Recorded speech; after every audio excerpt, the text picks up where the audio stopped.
Assalamualaikum warahmatullahi wabarakatuh.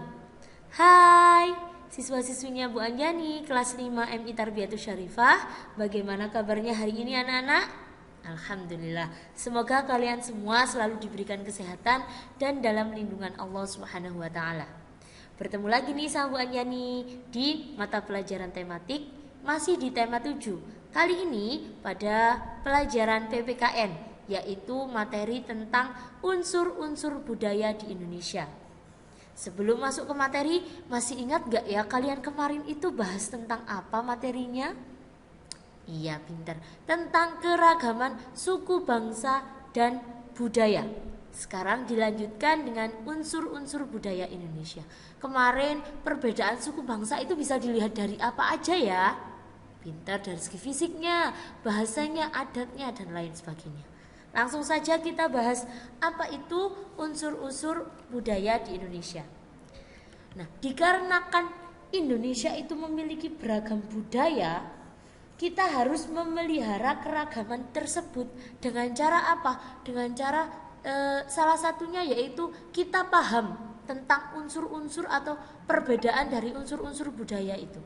Ada berapa sih Bu unsur-unsur budaya Indonesia itu? Ada 7. Yang pertama, kepercayaan atau agama. Yang kedua, mata pencaharian. Yang ketiga, teknologi dan peralatan. Yang keempat, kesenian. Yang kelima, pengetahuan. Yang keenam, ada bahasa daerah. Mohon maaf, di situ Bu Anjani salah tulis. Ada bahasa daerah. Dan yang terakhir ada sistem kemasyarakatan. Nah, langsung saja kita bahas satu persatu dari ketujuh unsur-unsur budaya di Indonesia ini. Yang pertama, ada kepercayaan atau agama. Tentunya kalian pasti sudah tahu, sudah paham, mungkin sudah melekat di luar kepala bahwasanya Indonesia itu hanya mengakui 6 agama resmi. Ya, yang diakui itu hanya ada 6.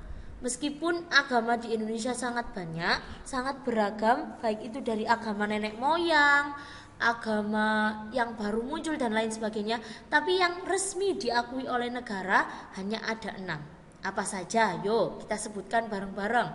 Yang pertama, agama yang paling banyak dianut di Indonesia, tentunya agama Islam.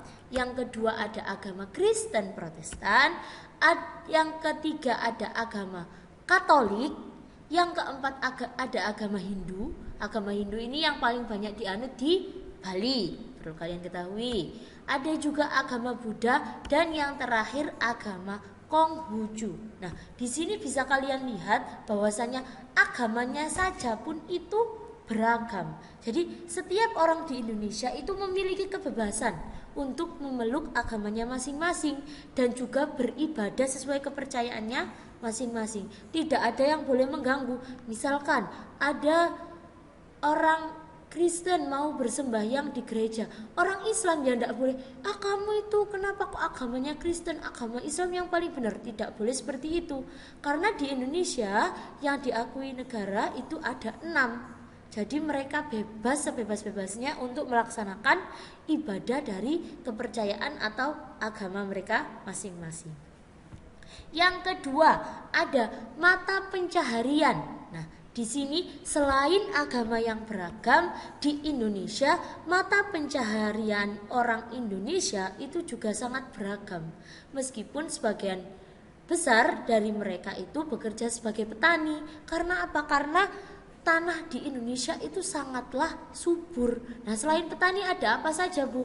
Ada nelayan, ada yang berprofesi sebagai guru, dokter, baik di bidang jasa maupun yang menghasilkan barang.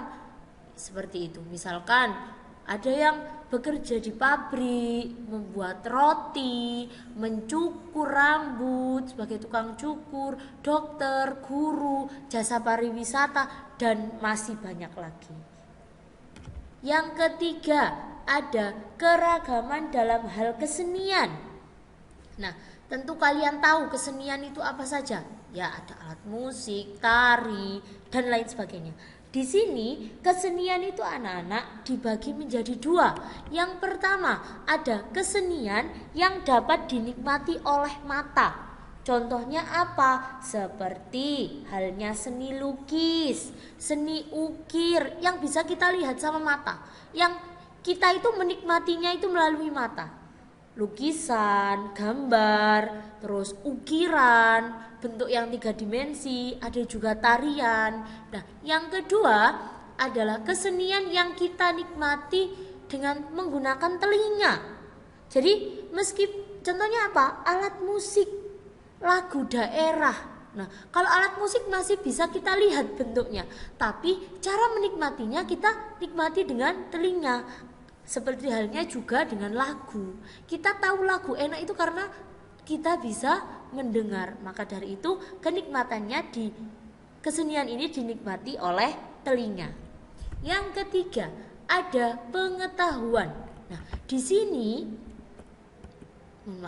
pengetahuan itu digunakan untuk mengatasi kesulitan hidup. Nah, maksudnya apa Bu? Kok bisa Bu pengetahuan itu mengatasi kesulitan hidup? Ya, misalkan kalian ingin menjadi dokter. Nah, kalau kalian tidak belajar ilmu kedokteran, kalau kalian tidak tahu apa itu ilmu kedokteran, kalian tidak akan bisa menjadi dokter. Atau gini, yang paling simpel, Bu saya loh gak mau berat-berat jadi dokter, saya maunya jadi tukang cukur rambut aja. Nah, meskipun itu menjadi tukang cukur rambut, kalian juga perlu pengetahuan bagaimana cara memotong rambut yang baik, yang benar, yang bagus. Modelnya itu ada apa saja. Nah, inilah yang dimaksud dengan pengetahuan digunakan untuk mengatasi kesulitan hidup. Nah, kalau kalian itu tidak tahu ilmu apapun, nah, kalian bisa bekerjanya bagaimana? Gitu. Dengan kalian minimal punya yang paling dasar, tahu caranya parkir. Nah, orang yang memarkirkan sepeda kalau nggak tahu caranya parkir, ya nggak bisa jadi tukang parkir. Nah, kalau kita bisa misalkan jadi tukang parkir, kita bisa berpenghasilan, bisa makan, bisa menghidupi keluarga dan lain sebagainya. Itu fungsi dari pengetahuan. Yang selanjutnya ada bahasa daerah. Nah, ini diulang-ulang sama Bu Anjani. Kita bahasa daerah itu memiliki banyak sekali bahasa. Setiap suku itu memiliki bahasa daerahnya masing-masing.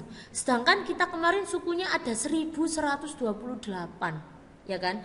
Jadi bisa dibayangkan ada berapa bahasa daerah yang kita miliki. Nah, seperti itu. Selanjutnya ada sistem kemasyarakatan. Nah, sistem kemasyarakatan setiap suku bangsa akan berbeda dengan suku bangsa yang lain. Nah, di sini dalam hal apa saja, Bu? Yang pertama dalam sistem perkawinan. Adat Jawa, sama adat Sunda, terus sama adat Batak pasti berbeda. Dari segi pakaian pernikahannya, dari segi maharnya, dari segi upacara perkawinannya dan lain-lain. Yang kedua ada sistem kekerabatan yang baru kita pelajari kemarin. Ada apa saja? Ada patrilineal, ada matrilineal, ada parental. Nah, itu. Dan yang terakhir ada sistem berperilaku. Maksudnya tata laku, sikap dalam masyarakat seperti itu.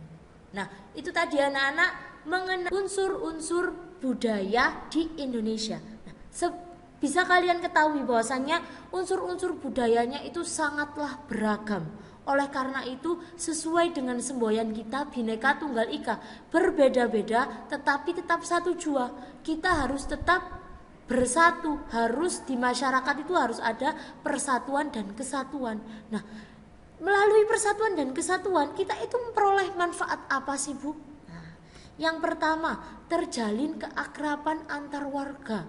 Jadi meskipun warganya itu beda-beda agamanya, beda-beda sukunya, kalau kita bersatu meskipun beda, kita akan terjalin keakraban antar warga. Yang kedua, jika ada perselisihan itu cepat diatasi karena bisa dilakukan dengan musyawarah seperti itu. Yang ketiga, pekerjaan berat menjadi semakin ringan, semakin cepat selesai. Karena apa?